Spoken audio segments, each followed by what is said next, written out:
Hello, especially for the Dirty Secrets channel. For 15 years, Eliza Morgan had believed her marriage to be perfect. James was attentive, successful as the CEO of a cybersecurity firm, and still looked at her with the same intensity he had when they first met at university. Their modern glass house overlooking the Pacific was the envy of their friends, a testament to their accomplishments and shared vision. On their anniversary morning, James surprised her with diamond earrings before leaving for a can't-miss conference in Chicago.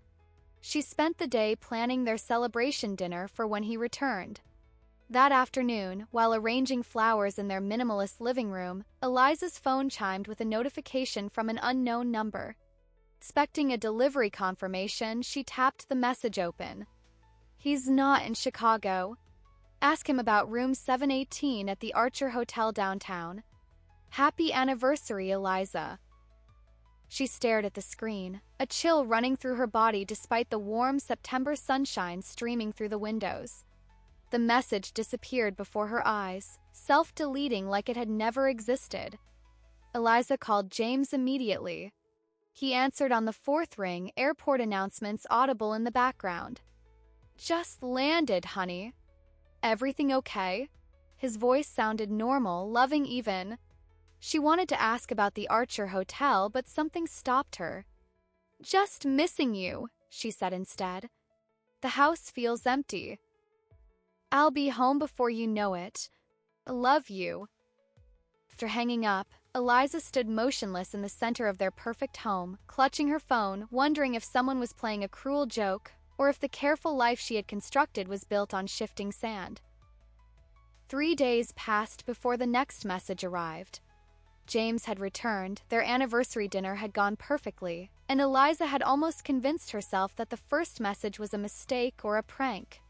She was reviewing blueprints for an upcoming interior design project when her phone buzzed. "Did you ask him about the Archer?" "No. He met Vanessa there. Check his credit card statement for the bar charge at 11:42 p.m. They ordered champagne." This time, Eliza took a screenshot before the message vanished. Her hands trembled as she navigated to their shared financial app. The transaction was there, exactly as described, a $78 charge at the Archer Hotel's bar on the night James was supposed to be in Chicago. That evening, she watched James across the dinner table with new eyes. The way he pushed his food around the plate, checked his phone too frequently, mentioned a sudden deadline for a project she'd never heard of before. "You seem distracted," she said carefully. "Just work stress," he replied without looking up. "Some client security issues. Nothing for you to worry about." A notification flashed on his phone. He turned it face down immediately, but not before Eliza caught a glimpse of the name, Vanessa. Later that night, another message arrived as she lay awake beside her sleeping husband. "Ask him about her bird tattoo. The one on her left hip. He likes to trace it with his finger when they're in bed." The specificity made Eliza's stomach turn. This wasn't a prank. Whoever was sending these messages knew intimate details. But why tell her? What did they want? She deleted the screenshot of the first message and slipped out of bed, taking James's phone with her. It was locked with facial recognition, but she knew his backup code from years ago. Had he changed it? She held her breath and typed 0913, her birthday. The phone unlocked, revealing a world she had never glimpsed before. Eliza found nothing incriminating on James's phone. No messages from Vanessa, no suspicious calls, no hidden apps. Clean state of his digital life only intensified her unease. It felt too perfect, too sanitized. Over breakfast, she casually mentioned a new restaurant downtown. "It's near the Archer Hotel. Have you ever been there?" James's hand paused imperceptibly before bringing his coffee cup to his lips. "The Archer? I don't think so."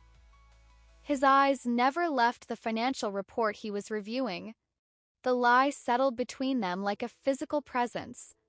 That day, Eliza found herself doing things she'd never imagined. Driving past his office at lunch, checking his location on their shared app, scanning his suits for unfamiliar perfume when he returned home.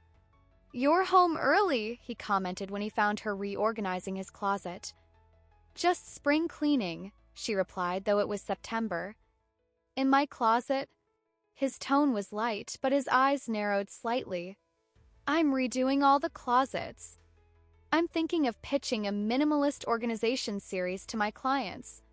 That night, she dreamed of drowning in a glass house filling with water, pounding against transparent walls while a shadow watched from the shore.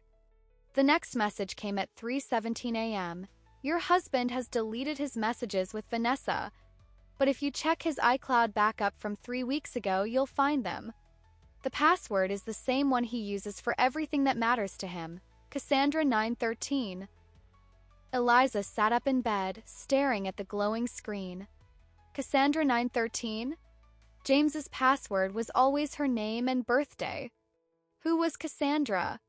The question echoed in her mind as she watched James dress for work the next morning, noticing how he seemed to be losing weight, how the lines around his eyes had deepened. "I was thinking," she said casually, "maybe we should take a vacation. Go somewhere without phones or internet. Just reconnect." James paused, then smiled, a smile that didn't quite reach his eyes. "That sounds nice. Let me check my schedule." He never mentioned it again. That afternoon, Eliza visited her best friend Sophie for lunch. "You seem off," Sophie said, studying her face. "Is everything okay?"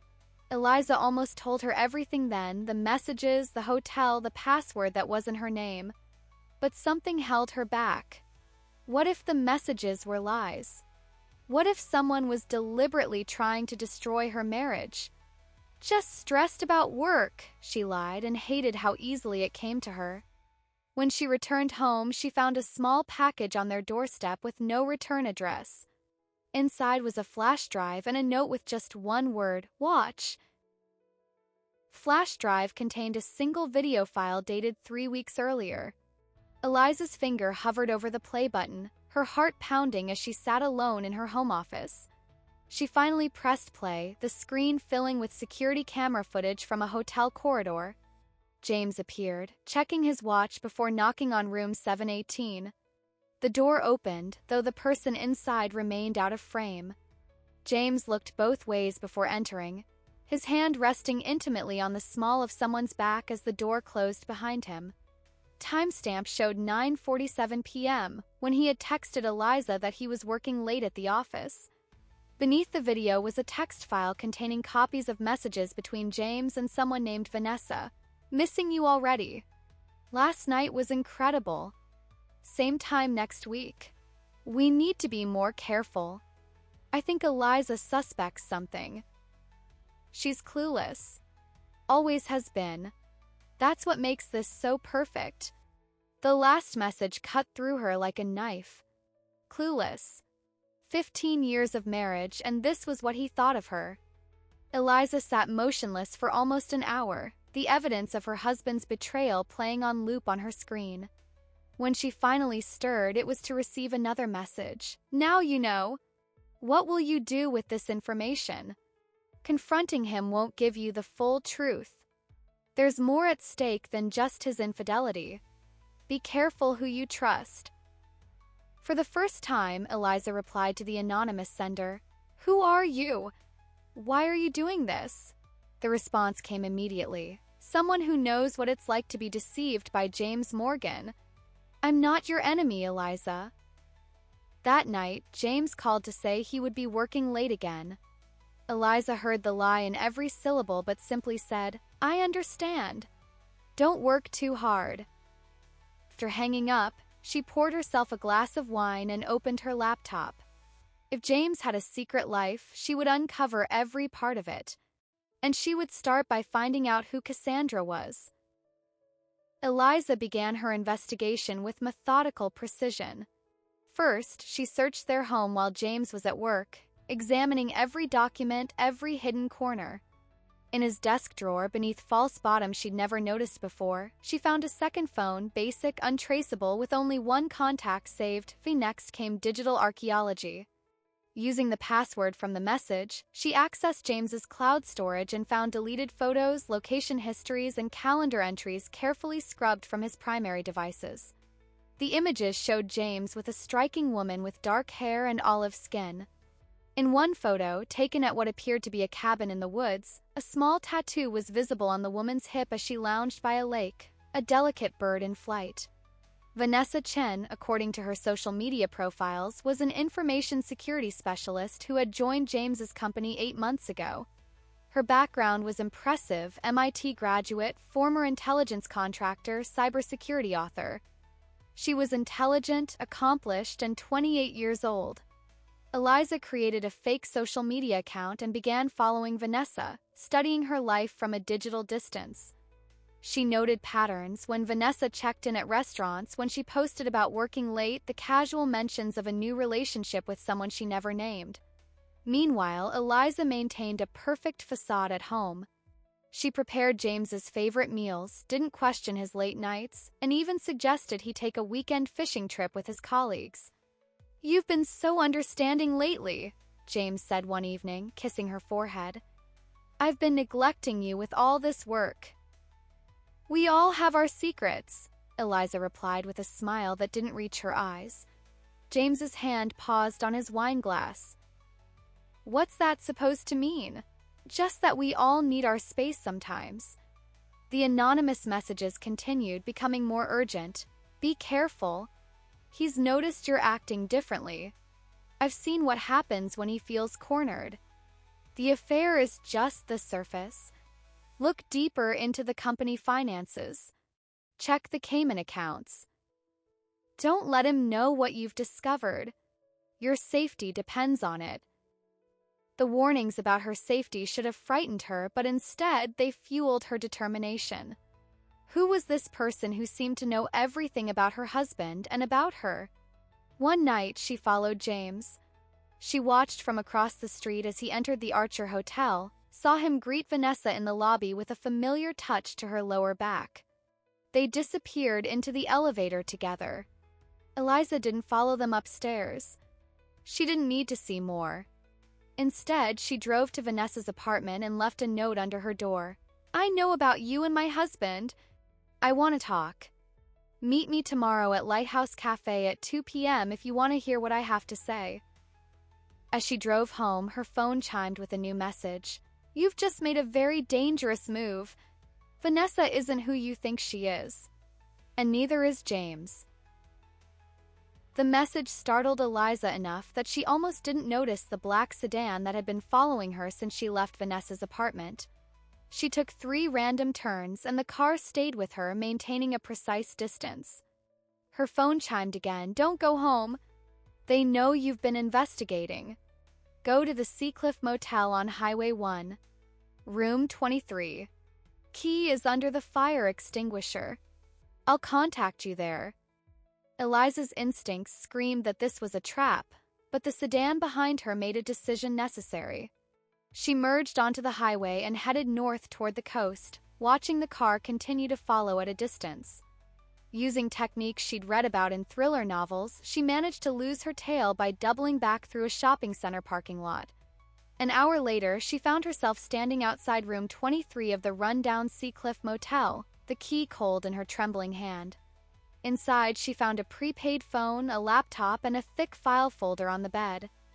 The folder contained documents she couldn't immediately make sense of: financial reports, photographs of James with people she didn't recognize, and newspaper clippings about a fire at a research facility 5 years ago. One headline caught her eye: "Biolab's tragedy claims 3 lives." The accompanying photo showed the charred remains of a building, and in the corner, barely visible among the emergency responders, was James, looking exactly as he did now, though this was 2 years before she'd met him. Prepaid phone rang, making her jump. "Did you find the file?" a voice asked when she answered, distorted, unrecognizable. "Yes." "What is all this? What does a lab fire have to do with James cheating?" "Everything. That fire wasn't an accident. And the woman who died in it, the lead researcher, Dr. Cassandra Winters, she was developing something that powerful people wanted." Eliza's breath caught. "Cassandra? as in Cassandra 913. His password. Yes, she was his first wife. The room seemed to tilt as memories rearranged themselves in Eliza's mind. James had always told her he'd never been married before, that his parents and sister had died in a car accident, leaving him alone in the world, that he had no past worth discussing. "That's impossible," she whispered. "Check the marriage certificate in the file. And the death certificate. James Morgan was married to Cassandra Winters. She died in that fire officially. But there are no dental records, no conclusive DNA. Just ashes and fragments." Eliza found the certificates with shaking hands. "Why are you telling me this now? Why the messages about his affair?" "Because Vanessa Chen isn't just his lover. She works for the same people who wanted Cassandra's research. They've been watching you for months, waiting to see if you knew anything." "Knew what?" "Where Cassandra hid her research before the fire. They think you know." "That's ridiculous. I never even knew she existed until now." "But James thinks you might. He's been searching your belongings, monitoring your computer. The affair is partly genuine. He's attracted to Vanessa, but it's also his cover for keeping tabs on her activities." Eliza sat heavily on the bed. "Who are you?" A long pause followed. "Someone who worked with Cassandra. Someone who knows that James Morgan isn't even his real name." Before Eliza could respond, her personal phone chimed with a text from James. "Where are you? I came home early to surprise you. Everything okay?" The anonymous caller spoke urgently. "Don't tell him where you are. He's tracking your phone. Turn it off now." Eliza felt a deep fear settling into her bones as she powered down her phone. Whatever truth lay at the center of this labyrinth, she was getting dangerously close to it. Eliza spent the night at the motel, poring over the documents. By morning, a terrifying picture had emerged. James, or whatever his real name was, had been involved in classified research, had connections to shadowy government contractors, and had systematically created new identities following the lab fire. Prepaid phone rang again at dawn. "I need to see you," the distorted voice said. "Tonight at 8. The old lighthouse at Point Myers." "No more games," Eliza demanded. "I need to know who you are." "Tonight. Come alone." The line went dead. Eliza knew she should be terrified, but a strange calm had settled over her. For 15 years, she had lived someone else's carefully constructed narrative. Now she would write her own. She returned home mid-morning to find James waiting, his face a mask of concern. "Where have you been?" he asked, crossing the room to embrace her. "I've been worried sick." She allowed herself to be held, feeling the familiar contours of his body against hers while her mind cataloged everything she now knew to be false about him. "I needed space to think," she said, pulling away. "I've been feeling disconnected lately." "From me?" His eyes searched hers. "From reality," she replied, watching carefully for his reaction. A flicker of something, alarm? Calculation? Crossed his features before settling back into concern. "What do you mean?" "I've been having strange dreams. About a fire. About a woman named Cassandra." James went completely still, his face draining of color. When he spoke again, his voice had changed, harder, colder. "Who have you been talking to?" "No one," she lied smoothly. "Like I said, just dreams. Isn't it strange how our subconscious invents people we've never met?" James's hands gripped her shoulders, suddenly painful. "Eliza, listen to me carefully. If someone has contacted you, you need to tell me now. Your life could be in danger." The irony of his warning almost made her laugh. "From whom? Your girlfriend Vanessa? Or the people who wanted Cassandra's research?" His fingers dug deeper. "How long have you known?" "Long enough." She met his gaze without flinching. The question is, James, or whatever your name really is, how long did you think you could keep living this lie? He released her abruptly and went to the window, scanning the street outside. When he turned back, the man she had married was gone, replaced by a stranger with cold, calculating eyes. 15 years, he said quietly. 15 years I've kept you safe by keeping you ignorant. And now you've put both of us in danger. By discovering your affair? The affair is irrelevant, he snapped. A necessary cover. Vanessa works for the people hunting me. Getting close to her has allowed me to feed them false information to keep them looking in the wrong direction. And what direction is that? He studied her face. They think Cassandra's research is hidden somewhere only I can access. They've been watching me for years, waiting for me to lead them to it. And is it? Hidden somewhere. A bitter smile crossed his face. You still don't understand, do you? There is no research. There never was. Cassandra created an elaborate deception, made everyone believe she had developed something revolutionary when all she had were promising initial results. When she realized powerful people wanted what she didn't have, she faked her death in that fire. Eliza's mind raced to keep up. Are you saying Cassandra is alive? James's expression darkened. Not anymore. They found her 3 years ago. That's when they started closing in on me again. That's when I knew I needed to get ahead of them. By sleeping with their agent? By making myself valuable to them. As long as they think I might lead them to something, they won't eliminate me. He checked his watch. We don't have much time. They'll have picked up that you know too much. We need to leave now. I'm not going anywhere with you, Eliza said, backing away. Everything you've ever told me is a lie. Not everything, he said, his voice softening momentarily. Not us. Not what I feel for you. Save it, she spat. I'm meeting your anonymous messenger tonight. I'll get the truth from them. James froze. What messenger? The one who's been telling me about your double life, about Cassandra, about the fire. His face transformed with genuine alarm. Eliza, listen to me. There is no anonymous ally. It's them, it's always been them. They've been manipulating you, testing to see what you know. For the first time since the messages began, doubt crept into Eliza's resolve. How do I know you're not lying now? Because they've used this tactic before, he said urgently. Meeting at the lighthouse is a trap. They're planning to eliminate both of us tonight. He reached for her hand, but she pulled away. I don't believe you, she said, though uncertainty had begun to cloud her determination. I'm going to the lighthouse tonight. His face hardened with resignation. Then I'll be there too.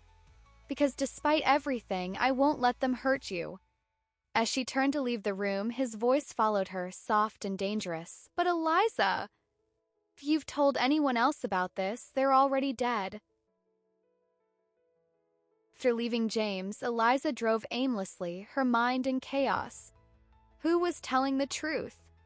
The anonymous messenger who had exposed James's lies? Or James himself, claiming the messenger was the real threat? She needed someone to confide in, someone outside this web of deception. She pulled over and called Sophie, her closest friend since college. Can we meet? Eliza asked. I need to talk to you about something important. Of course, Sophie replied. I'm at the gallery until 6, but I can close early. Is everything okay? No, Eliza admitted, but I'm hoping it will be after we talk. Sophie's art gallery was quiet when Eliza arrived. As an interior designer, Eliza had helped Sophie create the space 5 years ago, a collaboration that had deepened their friendship. You look terrible, Sophie said bluntly after locking the door behind Eliza. What's going on? Eliza hesitated, then decided on a partial truth. I think James is having an affair. Sophie's expression shifted subtly, too subtly for someone hearing shocking news about a friend's husband. What makes you think that? Someone has been sending me messages. With proof. Eliza watched Sophie's face carefully. They know things only someone close to us would know. Sophie turned away, busying herself with making tea in the gallery's small kitchenette. That sounds awful. Have you confronted him? Yes. But there's more to it than just the affair. Person messaging me. They've hinted at something dangerous in James's past. Sophie's hand trembled slightly as she set down the teacups. What kind of danger? Something about research that people are willing to kill for. The silence that followed was heavy with unspoken knowledge. Sophie finally broke it, her voice carefully controlled. And you believe these messages? From someone anonymous? I don't know what to believe anymore, Eliza admitted. But I'm meeting them tonight to get answers. Sophie's cup clattered against its saucer. That sounds risky. Where? The old lighthouse at Point Myers. Sophie's face paled. Eliza, you can't go there alone. Let me come with you. The offer seemed genuine, but something in Sophie's eyes, a calculation, a guardedness, gave Eliza pause. She remembered James's warning. If you've told anyone else about this, they're already dead. Not dead, perhaps, but compromised? Actually, I've changed my mind, Eliza lied. I'm not going. James and I are going to work things out between ourselves. Relief flooded Sophie's features, too much relief. That's probably for the best. These anonymous sources are never reliable. As they talked about safer topics, Eliza noticed Sophie checking her phone repeatedly. When she went to the bathroom, Eliza glimpsed a text on Sophie's screen. She knows too much. Meeting at the lighthouse tonight. The betrayal hit Eliza like a physical blow. Sophie, her best friend for over a decade, was involved somehow. Had she always been part of this, watching Eliza from the beginning? Eliza maintained her composure through the rest of their meeting, making excuses to leave early. In her car, she finally allowed herself to process what she'd learned. James might have been telling the truth about the messenger being a trap. But that didn't make him innocent, just a different kind of guilty. Prepaid phone from the motel rang as she sat in her parked car. Are we still meeting tonight? The distorted voice asked. Yes, Eliza said, making a decision. But I have conditions. No more distortion. I want to hear your real voice. A pause. Fine, but only in person. And I want answers. Real ones. About Cassandra, about James, about Sophie. Another pause, longer this time. Sophie? What does she have to do with this? Either the surprise was genuine, or this person was an excellent actor. You tell me. She's reporting our conversations to someone. This changes things, the voice said, suddenly urgent. They know more than I thought. The lighthouse isn't safe anymore. Go to the Marina Bluffs instead. The abandoned warden's cabin. 9 p.m. After hanging up, Eliza sat motionless, weighing her options. James was a liar. Sophie was a traitor. The anonymous messenger was either a savior or another manipulator. She was alone in a game where she didn't know the rules or the real stakes. Her personal phone chimed with a text from James. Whatever you're planning tonight, don't. Please. If you ever trusted me at all, trust me on this. Minutes later, Sophie texted, thinking about our talk. I'm worried about you. Let's meet for breakfast tomorrow. Eliza responded to neither.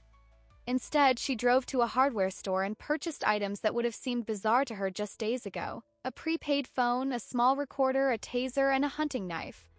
By nightfall, she had made her decision. She would go to both meetings, the lighthouse and the cabin, but on her own terms. If James was there with Vanessa, she would know he had lied again. If Sophie showed up, her betrayal would be confirmed. If the anonymous messenger revealed themselves, perhaps she'd finally learn the truth. As dusk settled over the coastal highway, Eliza felt strangely calm. For 15 years, she had lived reactively, responding to a narrative written by others. Tonight, she would write her own ending. The lighthouse at Point Myers stood like a sentinel against the darkening sky, its beams sweeping across the churning ocean below. Eliza parked half a mile away and approached on foot, using the coastal scrub as cover. Through binoculars, she observed 3 vehicles in the parking lot: James's Tesla, Sophie's vintage Volvo, and a black sedan she didn't recognize. So they had all come, converging like actors for the final scene. Instead of entering, she circled around to a maintenance door she remembered from a photography project years ago. Inside, she climbed the narrow spiral staircase, keeping to the shadows until she could hear voices from the observation deck above. "She's not coming," Sophie's voice, tense and irritated. "She'll be here." James, sounding eerily calm. "She needs answers." "We don't have time for this," a woman's voice, presumably Vanessa. "If she knows about Cassandra's research, we need to extract that information now." "She doesn't know anything," James insisted. "She never did. I made sure of it." "Then why protect her all these years?" Sophie demanded. "Why the elaborate charade of a marriage?" Eliza's breath caught at the casual cruelty in her friend's tone. "Because I needed to disappear," James replied. "Being married to Eliza gave me legitimacy, stability, cover. No one looks too closely at a successful businessman with a perfect wife and a glass house on the cliff." "And that's all she was to you?" Sophie pressed. "Cover." A long pause followed. "It started that way," James finally admitted. "But 15 years is a long time. People change. Feelings change." "How touching," Vanessa's voice dripped with sarcasm. "But sentimentality won't save either of you now. The director wants Cassandra's research, and he believes Eliza is the key." "The director is wrong," James said flatly. "There is no research. Cassandra never completed it. The fire destroyed everything." "Except you," Sophie interjected. "The only survivor who conveniently disappeared afterward, resurfacing with a new identity and a new wife who happens to be an interior designer with access to powerful people's homes." Eliza's mind raced. Her career, had that been orchestrated too? How deep did this manipulation go? "Think about it, James," Vanessa said, her tone softening. "If you give us something, anything, we can protect Eliza. Otherwise, when she shows up tonight..." "You'll what?" James challenged. "Kill her? And then what? You still won't have what you want." "We'll have eliminated a liability," Sophie replied coldly. "Same as we did with Dr. Wilson last month when he stopped being useful." Eliza had heard enough. Careful to remain silent, she descended the stairs and slipped out the way she had come. Conversation had confirmed her worst fears and raised new ones. Everyone in her life had been using her, manipulating her for years. But why did they think she knew something about Cassandra's research? What possible connection could she have to a woman who had died before she even met James? Consulting her watch, she saw it was nearly 9 p.m., time for her second meeting at the warden's cabin. Moving quickly through the darkening coastal forest, she made her way to Marina Bluffs, staying off the main trails. Cabin was barely visible in the gloom, its weathered boards blending into the surrounding trees. No vehicles were parked nearby, no lights shone from within. Eliza approached cautiously, her newly purchased taser gripped tightly in her hand. "Hello," she called softly, pushing open the creaking door.